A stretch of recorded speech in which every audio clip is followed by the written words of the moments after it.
এই যারা রোজা ভেঙে ফেলে তাদেরকে আপনারা এই হাদিসটা নিজেরা আজকে মুখস্থ করবেন, আর যারা ওই যে লাল কাপড় টাপড় লাগায় খায় এদেরকে এই হাদিসটা শোনায় দিবেন। পারবেন না ইনশাল্লাহ?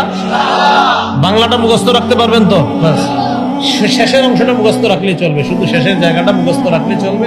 আমি বলছি মন দিয়ে শুনুন। রাসূলুল্লাহ সাল্লাল্লাহু আলাইহি সাল্লাম বলেন, আমি ঘুমিয়েছিলাম, স্বপ্নে দুই ব্যক্তি আমার কাছে এসেছে, আমার দুই বাহু ধরে আমাকে টেনে নিয়ে গেছে, দুর্গম একটা পাহাড়ের কাছে আনছে।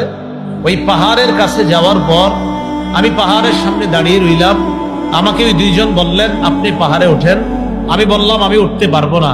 তারা দুইজন আমাকে বললেন, আমরা এই পাহাড়ে যেন আপনি উঠতে পারেন, এই ওঠাটা আমরা আপনার জন্য সহজ করে দিব, আমরা সাপোর্ট দিব, আপনি ওঠেন। রাসূলুল্লাহ সাল্লাল্লাহু আলাইহি সাল্লাম বলেন, ফাসাইদতু, আমি পাহাড়ে উঠলাম। فإذا أنا بقوم معلقين بعراقبهم مشققة أشداقهم, যাইতে যাইতে হঠাৎ আমি একদল মানুষের সামনে গেলাম, তাদের দিকে তাকায় দেখলাম পাগুলা উপরের দিকে বেঁধে রাখা।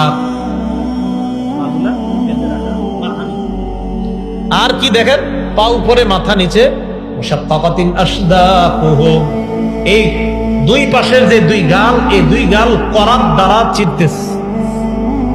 উপরে পাগুলা, নিচে ঝুলন্ত, এইভাবে আপনার গাল ছিড়তেছে। তাসিলু আশদাকুহুম দামা, এই পুরা গাল, এই চোয়াল সহ রক্ত পড়তেছে। এই কল্পনায় আনেন, দৃশ্যটা কল্পনায় আনেন, পা উপরে মাথা নিচে, দুই পাশের গাল থেকে রক্ত পড়তেছে। ব্যাপারটা কত ভয়ঙ্কর! রাসূল বলেন, আমি বললাম, এগুলা কারা? কার সামনে আমি আসলাম? মান হাউলা?